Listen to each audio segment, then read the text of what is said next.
Ce programme vous est proposé avec le soutien de la région Provence-Alpes-Côte d'Azur.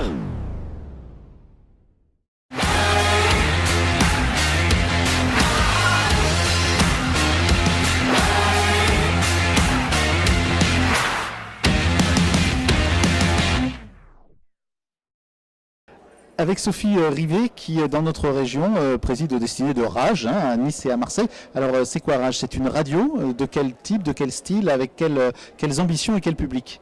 Alors, Rage, effectivement, est une radio. Nous avons donc une radio, deux radios FM, une à Avignon et une à Nîmes. Et d'ailleurs, c'était le début de Rage, c'était donc dans ces régions, donc qui sont très connues sur ce territoire-là.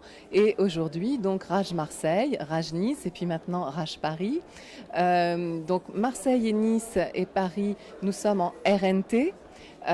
Pour le public, la RNT, eh bien, c'est la radio numérique, comme la TNT peut être la télévision numérique. On peut l'avoir quand même dans son autoradio ou sur... Les nouvelles voitures ont toutes la RNT, donc dans les nouveaux postes. Il faut, et puis sur Internet, le site Rage, les applications. L'application Rage, elle est super sur les téléphones portables. Et là, vous écoutez la musique toute la journée sans problème. Donc, nous sommes une radio, Rage veut dire radio jeune. C'est une radio musicale, comme la plupart des radios associatives.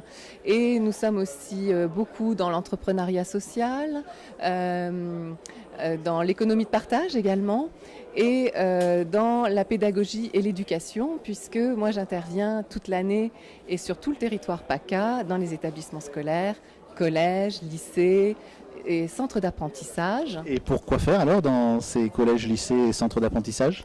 Alors nous faisons des ateliers radio et j'apprends tout simplement aux élèves et aux professeurs, parce que les professeurs sont très demandeurs en fait, parce qu'à la base c'est quand même le professeur qui fait la demande. On apprend à faire de la radio, mais de la vraie radio avec un professionnel de la radio. Moi ça fait 15 ans que je fais de la radio et je leur apprends donc à écrire. On écrit une chronique, on écrit de l'animation.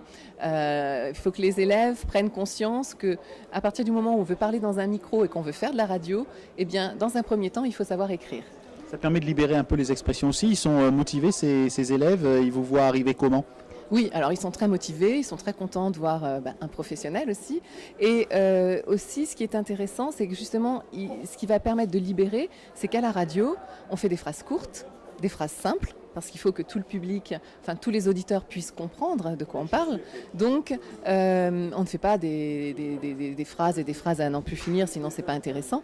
Donc, justement, ce qui est intéressant, c'est que il faut intéresser le public, mais tout en parlant. Alors, ils adorent parler. Après, quand ils sont devant le micro, c'est plus pareil. Là, Vous déclenchez des vocations? Ah oui, tout à fait. D'ailleurs, j'ai des jeunes lycéens qui sont maintenant bénévoles à la radio, parce qu'il y a des jeunes qui sont très doués pour écrire et puis pour tout simplement animer, pour parler à la radio, qui sont très à l'aise. Et donc, effectivement, je leur apprends aussi la posture. Comment on parle devant un micro? On a l'impression que quand on écoute la radio, c'est super facile. Eh ben non. C'est pas facile et ils s'en rendent compte très vite parce que dès qu'ils sont devant le micro, ils me disent oh, mais c'est dur. Je dis oui, c'est un métier, ça s'apprend et il faut apprendre à respirer, à se poser, l'intonation de la voix, le soleil dans la voix. Donc voilà, il y a plein de choses comme ça. Et puis la musique, il y a un côté artistique. Je leur demande de chercher, il faut que ce soit agréable à écouter. Et puis les sujets. Alors ça veut dire qu'aujourd'hui, là, vous intervenez dans le monde qui est le monde de l'économie sociale et solidaire, le monde associatif. Ça vous paraît vraiment important aujourd'hui qu'on puisse en France développer des initiatives de ce type-là? Est-ce que vous pensez que vous avez l'écoute des pouvoirs publics? Ça va pouvoir encore continuer? Il y a un grand débat aujourd'hui autour quand même de cette économie qui n'est pas forcément l'économie capitalistique traditionnelle. C'est vrai, mais en même temps, quand je rencontre les élus sur le territoire et que je leur explique exactement ce que je fais, et puis il faut savoir que aujourd'hui à l'école, je pense que maintenant, il commence à y avoir une prise de conscience et je pense que je vous apprends rien, c'est que les élèves sont quand même en grande difficulté scolaire et c'est une réalité puisque moi je le vois, je le lis tous les jours, je le vois. Il y a quand même un niveau d'illettrisme qui est quand même très important. Et quand je discute avec donc les personnes de la région, enfin en tout cas les élus du territoire, et que je leur fais aussi écouter les productions des élèves, parce qu'on a des belles productions, que des belles productions d'ailleurs, des productions d'une demi-heure ou d'une heure, des tranches horaire radio. Beaucoup de créativité. Ah oui, oui, bah c'est de la météo, c'est les infos, c'est des chroniques, c'est des interviews, c'est de la musique. Et les élus me disent merci, merci pour ce que vous faites, merci pour le travail que vous faites avec les élèves.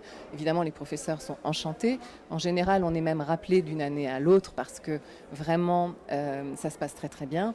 Et donc, oui, bien sûr, on sait qu'au niveau des finances, c'est pas facile, qu'on est dans des périodes de restrictions, que c'est difficile, mais il y a quand même une conscience au niveau quand même des politiques que par le biais de faire rentrer des professionnels dans l'école aime beaucoup parce qu'on a une autre posture, on leur apprend des choses différentes, ils nous posent plein de questions et oui, c'est quand même très très bien accueilli et honnêtement, on a de plus en plus de demandes.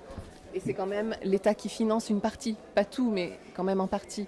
Donc c'est vraiment quelque chose d'utile et qu'il faut continuer à développer. Merci de nous avoir fait part de vos expériences et de ce que vous réalisez avec Rage donc à Nice, à Marseille, mais aussi à Avignon et à Nîmes.